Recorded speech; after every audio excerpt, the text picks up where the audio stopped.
গরু পাচার কাণ্ডে অভিযুক্ত অনুব্রত পণ্ডল 2 বছর পর জামিনে মুক্তি পেয়ে বীরভূমের নিচুপট্টির বাড়িতে ফিরেছেন। সম্প্রতি বোলপুরে জেলা তৃণমূল কার্যালয়ে বৈঠকও করেছেন অনুব্রত। যদিও সেই বৈঠকে হাজির ছিলেন না জেলা পরিষদের সভাধিপতি কাজল শেখ, কিন্তু শনিবার অনুব্রতর সঙ্গে দেখা করেন কাজল শেখ। জানা গিয়েছে 30 মিনিট বৈঠকও হয় তাদের মধ্যে।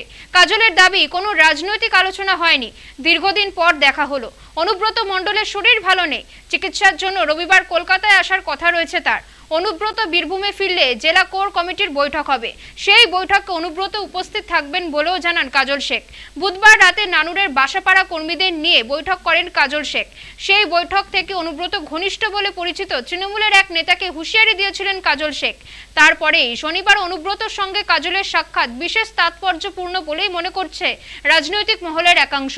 যদিও অনুব্রত কাজলের এই সাক্ষাৎ নিয়ে কাজলের দাবি দীর্ঘদিন পরে দেখা সৌজন্য সাক্ষাৎ হয়েছে, রাজনৈতিক কোনো আলোচনা হয়নি।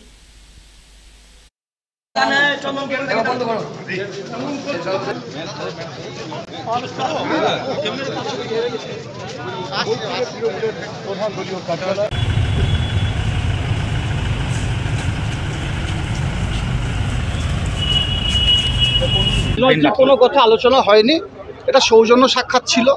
রাজনীতি আলোচনা হবে, রাজনীতির মানুষ যখন, আমরা যখন রাজনীতি ঘনাতে উঠে এসেছি তো রাজনীতি কথা হবে, অবশ্যই হবে, কেন হবে না, রাজনীতি কথা হবে।